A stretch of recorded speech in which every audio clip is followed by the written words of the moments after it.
თავის ტკივილი, უძილობა, გაღიზიანება, წნევის მატება – ეს მცირე სიმპტომების ჩამონათვალი არის, რასაც ენერგეტიკული სასმელების ხშირი მოხმარება იწვევს. არადა საქართველოში მასტიმულიზებელ და გაზიან სასმელებზე მოთხოვნა სულ უფრო იზრდება, განსაკუთრებით ბავშვებსა და მოზარდებში. უფრო დეტალურად თუ რა ზიანს აყენებს ორგანიზმს ენერგეტიკული და გაზიანი სასმელები ვისაუბრებთ პედიატრ ანა ქადაგიშვილთან ერთად. ქალბატონო ანა, გამარჯობა, დიდი მადლობა, რომ მონაწილეობთ ჩვენს გადაცემაში და ყოველთვის მზად ხართ ხოლმე უპასუხოთ ტელეკომპანია გურჯაანის კითხვებს. ქალბატონო ანა, ხშირად მოზარდები უფროსი თაობა ენერგეტიკულ სასმელებს იმ არგუმენტით მოიხმარენ, რომ უძილობის დროს ეხმარებათ ენერგიის მოზღვავებაში. ნამდვილად ეს სასმელი ადამიანს ეხმარება, რომ თავი უკეთ იქცნოს, თუმცა ასეთი სწრაფი ენერგიის გამოთავისუფლება როგორ მოქმედებს ორგანიზმზე და რა ზიანს აყენებს? ცნობილი არის, რომ ხშირად დამოკიდებულნიც კი ხდებიან.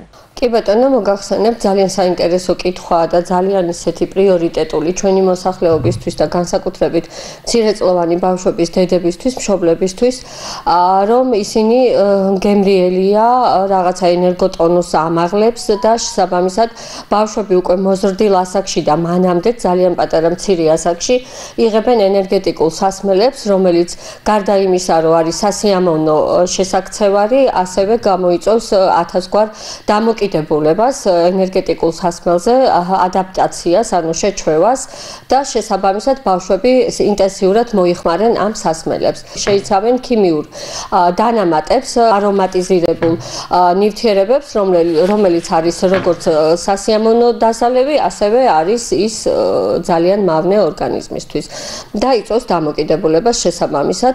მე თუ მკითხავთ, როგორც პედიატრი, როგორც ოჯახის ექიმი და როგორც ზოგადად ექიმი, ბავშვებისთვის ყოველგვარი სასმელი არის ჯერ ერთი რომ დოზირებულად დასალევი, თუნდაც ნატურალური წვენები, მაგრამ ყველაზე უფრო სასარგებლო არის წყალი და სითხეებიდან ნატურალური წვენები, ოღონდ ახლად გამოწვეული ხილისგან დამზადებული წვენები.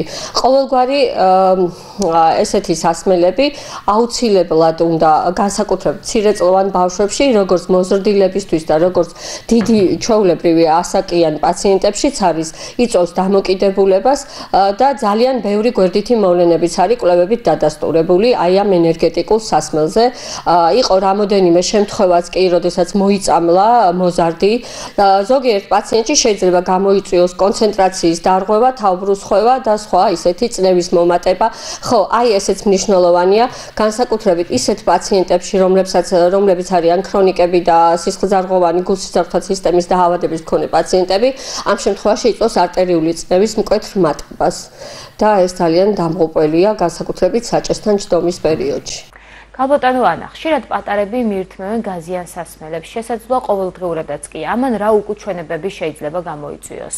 არა მარტო მცირეწლოვან ბავშვებში, არამედ მოზარდ კონტინგენტშიც გაზიანი სასმელების ინტენსიური მიღება და რაციონში შეტანა, ეს არის ყოვლად აკრძალული, არც ერთ მენიუში არ მოიაზრება გაზიანი სასმელი, როგორც ბავშვისთვის სასარგებლო დასალევის სითხე. მე მყოლია ძალიან ბევრი პაციენტი, რომლებიც მოიხმარენ მსგავს სასმელებს და მათ აქვთ აბსოლუტურად ყოველთვის ყაბზობა, ასევე გახშირებული პერისტალტიკა, აქვს როგორც ყაბზობა, სიმაგრე, კუჭის შეკრულობა და ასე შემდეგ და ასევე სასარგებლო ბაქტერიებს თრგუნავენ ეს გაზიანი სასმელები, იწვევენ შებერილობას და დისკომფორტს მუცლის ღრუში. მცირეწლოვან ბავშვებში სასტიკად აკრძალულია, ნუ ეხა თუ ცოტა მოზარდი კონტინგენტი კიდევ უფრო იტანს, აქვს მას ატანა ამ სასმელების, მაგრამ მცირეწლოვან კონტინგენტში არანაირ მენიუში არ მოიაზრება გაზიანი სასმელების მიღება. რა არის მიზეზი, რომ რაც მეც მიირთმევ ენერგეტიკულ და გაზიან სასმელს, მით უფრო დამოკიდებული ხდები და კიდევ გინდება? რაიმე სპეციფიკურ ნივთიერება შეიცავს? რასაკვირველია შეიცავს ნებისმიერი გაზიანი სასმელები, რომელსაც არომატიზატორები აქვს შერეული და აქვს კიდე რაღაცა ისეთი შეიცავს ქიმიურ ნივთიერებებს და ეს ქიმიური ნივთიერებები კიდე ვიცით რომ რას იწვევს და ასევე ხდება ინდივიდუალური მიმღებლობა გაზიანი სასმელების.